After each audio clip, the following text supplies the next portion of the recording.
This is Gemara and Yoma Daf Chof Gimel. All the learning for this month of ER has been generously sponsored.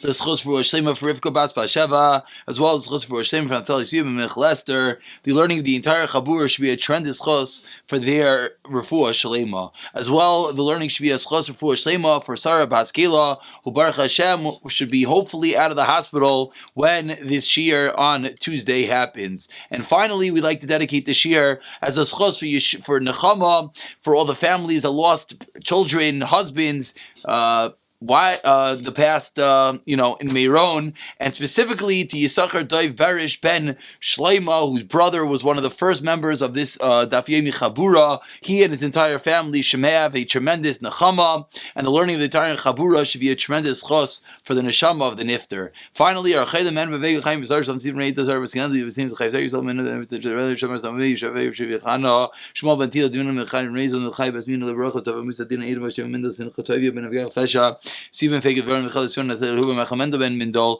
V'soy Sha'ar Chayli Yisrael. We pick it up on the bottom of Chav Beis Amid Beis, the middle of discussion about Shaul HaMelech. We left off yesterday with a bit of a unique din that sounded that the only way that one can become a parnes, a leader, is if he has an issue with his yichos, which sounds interesting, but the Gemara spoke out that the reason being, because then he'll be scared. Then if he does something wrong, we'll tell him, watch out, we know who your father is, and that's going to make him do tshuva. So we continue from there, 3 lines in the bottom. Amar Rav Yudah Amar Rav, Mibnei and Shaul, what is the reason that Shaul was punished for because Shamachal al Kvaidai, because he was Michael on his kavod. We think that's a great thing, it's true, but there comes a time and place when one is not allowed to give up on his honor. Shnemar, as the pasuk teaches us, Ubnei Belial, and the children of Belial are actually these people who were not great people. Amru, they said, Ma Yeshenu Zeh, who can this person say, referring to Shaul, Vayivizuhu, and they ridiculed him, and did not bring him a carbon mincha, and Shaul was like a macharish, he was mute, he didn't say anything. Uksev, and then the pasuk teaches, so we see that the result of Shaul not standing up for himself, and of course, as we'll see further today, it's more referring to the covet of Hashem. When a Talmid Chacham is embarrassed, it's the Torah that's embarrassed. That's why Shaul was punished. Says the Gemara in the last line, Rav Yechon Mishum Shimon Yoitzadak, call Talmid Chacham, any Talmid Chacham moving along to Chav Gimel Lamed Aleph, She'enoi Noikeim V'Noiter. He has to have 2 very important attributes, which we're going to explain right now. If he's not a Noikeim, he does not take revenge. If he's not a Noiter, he does not hold a grudge. In Nachash Einoi Talmud Chacham. The Gemara says, 1 second, we know there's an pasuk in the Torah, you're not allowed to take revenge, you're not allowed to keep a grudge. Explains the Gemara, when it comes to money, then you should not take revenge, etc. Titania, what is taking revenge? What is bearing a grudge? Says the Gemara, Nikima Amar Leisheni Migalcha Amar Leilav. You say to your friend, can you lend me your magolcha, which is a sickle? And he responds, no. Lamachar, the next day, that same friend, Amarlai, who? Hashilenu kardumecha, can you give me your axe? And you say, Amarlai, any mashulcha. You know why? Kedarech shlo shaltani zu. You didn't lend me yesterday, I'm not going to lend you. Zu hi nikima. That's nikama, that's revenge. Ve'eze nitira. And what is holding a grudge? Amarlai yashenu kardumcha. You ask your friend for an axe, Amarlai la, he responds, he doesn't have one. Lamachar, the next day, Amarlai, can you lend me your shirt? Amarlai, heilech. You say, yeah, sure, I'll give you my shirt. I'm not like you. Shloya Shaltani Zu. Shloya Shaltani, you didn't lend me. Zui Natira, that's holding a grudge. Which, of course, these are terrible attributes. Just to point out one detail over here, they explain, the Gvurus Ari explains, it's really all one story, because there's a bit of an interesting question. Why does the Gemara switch the story? It starts off with an axe and a sickle, then it goes into a shirt. Why isn't it give the same example? So based off of that, the Gvurus Ari explains that it's really all one story, and it's teaching you a chiddush that you could, number 1, transgress nekama, and then it still will be called netira, a grudge, if afterwards you actually do lend the person, but you say, I'm only doing it because you didn't do it to me. That's holding a grudge. Of course, a person should not do that. Says the Gemara, I ask the Gemara, but Isar of the Guf any different? Meaning, is it not incorrect to take revenge, to bear a grudge, in a case where someone does something wrong to you? Meaning the Gemara seemed to say you're never allowed to take revenge. Is that true? Vatani, we learned in the Bryce, and I love him. Someone who is not loving, someone who hears their suffers, but doesn't insult others. He hears their disgrace, he doesn't disgrace others. He does everything ba'avo with love, and he rejoices in Yisurim, says the Gemara.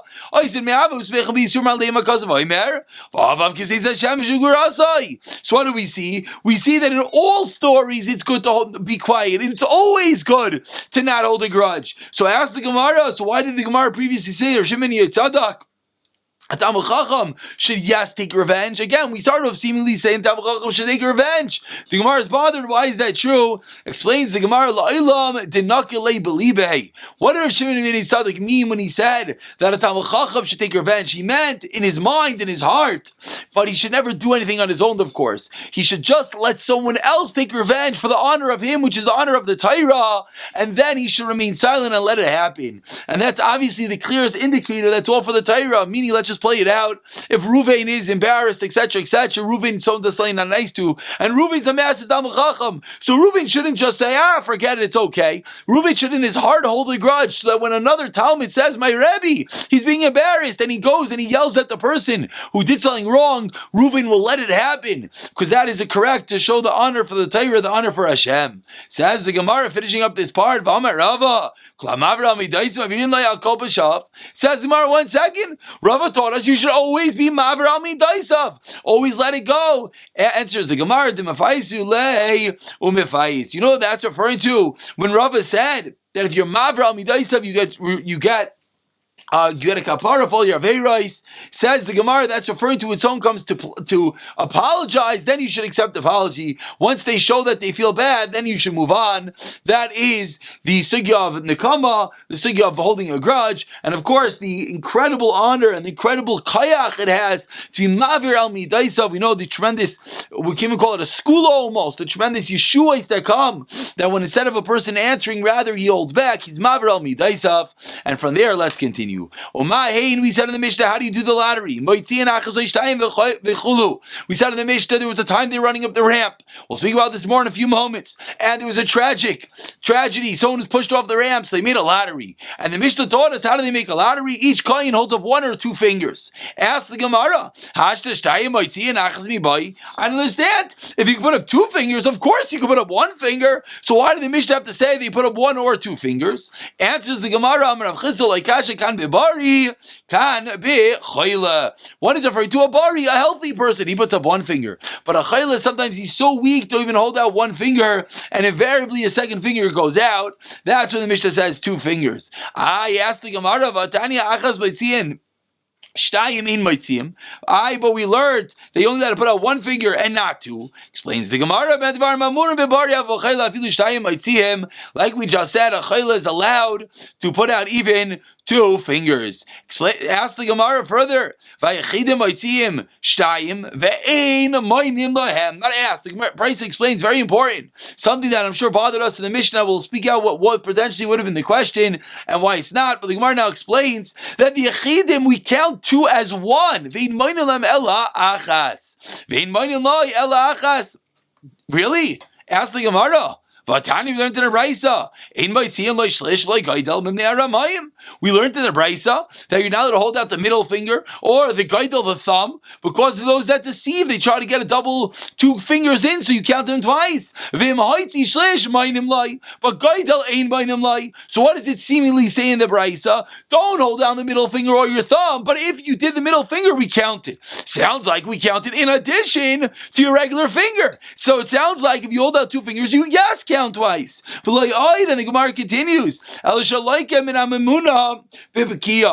Brisa concludes at this part that he's going to get Malchus for the one that's appointed, because he put out 2 fingers. But what do we see? We see seemingly that he gets counted twice. Explains the Gemara. No. What does it mean? we count for him achas. Ma'imon lenami means achas. You only count one, meaning you'll allow him to keep out the other finger, but we only count each kohen, as one vote. Says the Gemara, my pekiya. It said he gets malchus with pekiya. Amarav mardra. My madra. Amarav papa mitarka de tayoya. This is a whip of an Arab merchant. Tipasik reshe, that the ends are split, and that's where we're going to hit him if he holds out his middle finger. What I pointed out before, which was a question, was when we read the Mishnah says hold out one or two fingers. And yesterday we learned the Gemara, when the Gemara said, why don't you just count by their heads? And the Gemara had different reasons, different sources, proving that you're not allowed to count people, but there was a very serious question. What was the thought to count by their heads? Maybe I want to put out two fingers. So maybe you should count my head? No, give me the right to put out two fingers. But after seeing today's Gemara, there's no question at all. Because even if you put out two fingers, we only count each and every person only one time. Says the Gemara further. Amar Abaye, based off the previous brisa, Meishav Amina, originally I thought, Haditanan ben Bibai Mimoina ala Pekiya. That which the Mishnah says in Shkalim, that Ben Bibai was one who pointed over the Pekiya, Amina Psilta. So I thought that it meant he was in charge of Psilta, the wicks, like by the Menaira. Kedetinan, Mevloi Michlase HaKahanim, the worn out clothing of the Kahin, Ma'amninan Mehen, Haimafkiin, Ubehame Medlikin, they would take strands out of the garments and they would use those as the wicks for the Menaira. But then he continues and says, Kiva de Shamana, that which I learned, then I realized that the Pekiya was not referencing the wicks of the Menaira, but rather was referencing the whip that they used to whip the Kayin, give him malchus for holding out the additional finger. Says the Gemara, Maisa Shahayu Shneim Shavim Ratin Lalim the Kavesh, on the first wide line. Says the Gemara, there was a story. Okay, Hanim were running. Two of them got to the top at the same time. One pushed the other, broke his leg. Taner Rabbanan, and says the Gemara, Maisa Shahayu B'Shnei Hanim two Kahanim Shahayu Shneim Shavim. They both were equal at the top. There was a tie. V'Raitzin V'Olim B'Kavesh Kadam. V'Raitzin, one more time.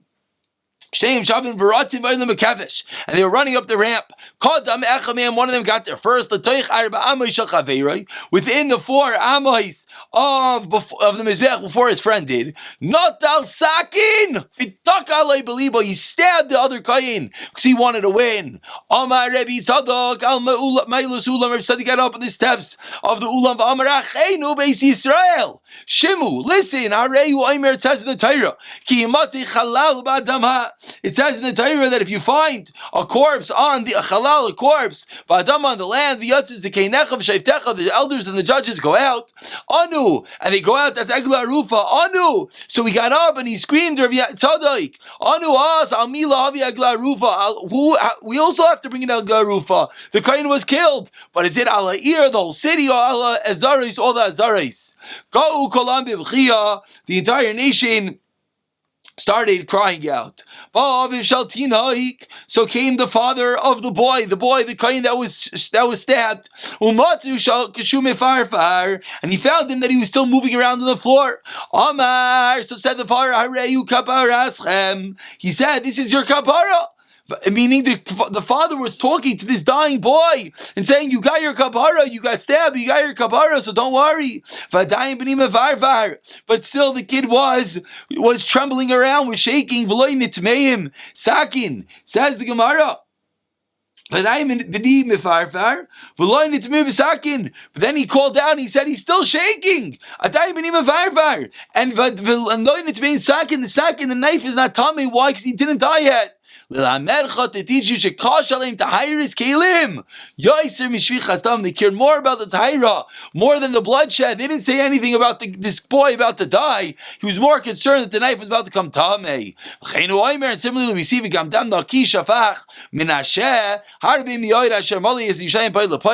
seen that unfortunately in the times of Menashe they were killing people and the streets were flowing with blood. Hey, so that is the end of a second story in which we see how careful ritual in which we see that they had to make an enactment to take care of these kohanim that are beating each other up to get to the top to merit the removal of the ash. Says the Gemara, which of these two stories was first? Again, in the Mishnah, it said he threw him off, broke his leg, and the Bryce over here we just quoted said he stabbed the other one. If that was the first Bryce, so I understand what's going on. A kohen was killed. Did they make up a lottery? No. Then a kohen had a broken leg. Then they made up a lottery. That's crazy. If they didn't make a lottery for someone that got killed, certainly they wouldn't do so for someone who broke their leg. Ella says, really, first, the kohen was pushed off and broke his leg. And then what happened? Once they were creating the bayasa, the lottery, arba amois, ma'ivitayu. Says Gemara, wait, then what was the whole point of Maris of the Dalan Amois? Meaning, if the kohen got pushed and broke his leg, and they made a takana that we have to do a lottery, so why in the next story he said he got within the 4 amos, so he stabbed him? What are you doing? Anyways, it's going to be a lottery. Ella says the Gemara, it must be that the first brisa was the kohen that killed the other one. Originally they thought it was an accident. It happens, leave it be. But then, once they saw, no, it's not true. It wasn't a fluke accident. We see the Kohanim are doing this. They're pushing each other off the ramp. So Takin Rabbanan Bayasa, that's how they made the decree of the lottery. The Gemara continues. The Rav Tzadok got up in the steps. We find the corpse in the ground. Says the Gemara, what was he saying? It sounded nice and poetic. But what was Rav Tzadok saying? Is it true Yerushalayim that have to bring an Egla Arufa? Can't be. 10 things about Yerushalayim, and this was one of them, which is what says the Gemara as we turn over to Chav Gimel and Beis. There's no Din Egla Arufa in Yerushalayim. Furthermore, we don't know who's the one that hit him. I'm sorry, meaning Egla Arufa is when we're not sure who the murderer is. Over here, we know exactly who the murderer is because the other Kohen stabbed him. Ella says the Gemara, you know why Rav Tzadok said what he said for one simple reason, in order to ma'ira the people, in order to bring them to crying, which we know is the tachlis of a levaya. Says the Gemara, back to the story, the father of the child came, he saw him moving around on the ground. Says the Gemara, this is your kapara, but he's still alive. End of the quote from the Brisa. Ask the Gemara now, let's ask a question. What was the Brisa teaching us? Was it, again, there's always two halves. Was that they didn't care about bloodshed, but they cared about the hire of the kelim, or no, they cared about the hire of the kelim so much, but they also cared about bloodshed, but not as much. So that's the Gemara. That's what was cheap in their eyes. But they always had reference to dinim of Tumah and Taira. They held value of life in high regard. There was more machmir on the Tumah of Kelim. Which one was it? So Tashema answers the Gemara from the fact that we see in the Brisa. Now we bring a raya from the pasuk that says Gandavnaki Shavach Menashe. We saw that we brought down this pasuk as a raya that Menashe spilled the blood. Shema Mina Shichazdamu Dezav V'Tarisken G'Dekayim Mekayma is a clear indicator for the pasuk itself that there was blood everywhere. That they were not makban, unfortunately, on bloodshed, but they did care about tahira. Says the Gemara Tanu Rabbanan, going back a lot to discuss the removal of the ash. Says the Gemara. Upashat, it hopefully sounds a little bit familiar. Upashat v'lavish begadim acherim. He removes the clothing and puts on other clothing. V'haiti sadashen. He removes the ashes, the truma sadashen. Shama'ani, I heard. Kiderech Yoma Kippurim, says the Brisa. The same way on Yom Kippur, Shapoisha Bigdei Kodesh Lavish Bigdei Chol. He took off his 8 garments and put on the 4 garments. Chol Talmud Loimar V'losh Bigdei Chol. Talmud Loimar Upashat. Says the Gemara, but therefore we learn out for the pasuk that Zupashas begadav, for lavish begadav achirim makish begadim shalavish begadim sharpaishit. We learn out a hekish, just the clothing that took off is like the clothing he puts on. Malhal and big day kodesh, Avkan big day kodesh. So says the Gemara, it's not true. Even though the Kohen Gadol had to take off the ein and put on the floor, but the Kohen had to, when he went to take out the ash, he had to keep on his clothing. Imkain says the Gemara, excuse me, if that's true, so why does the Torah have to say other garments, achirim? Explains the Gemara, psuchen mehem. It teaches us that you're even allowed to use garments which are very cheap, but it's not teaching us an allowance to remove the ash without the begadim. You still need the 4 regular begadim. Rav Elazar Aimer, achirim v'hoitzi, limin al kohanim, balimumin, shekasherim loitzi is dashen. A totally different thing. Says Rav Elazar, you know we learn out from achirim, that achirim, kohanim who can't do a normal avodah, they're balimumin. We saw a few days ago, they used to check the wood to make sure it's not wormy. Another job that they had, says the Gemara, was they were allowed to do the removal of the ash from the Mizbeach. Omar, let's go a little bit deeper into this thing. Achirim pesucha mehen. Keretanya. As you learned in a Brisa, the other garments which are worn out, which are of a lower quality, you're allowed to use them to remove the ash. Keretanya, like we learned in a Brisa. Keretanya devei Rabbi Yishmael.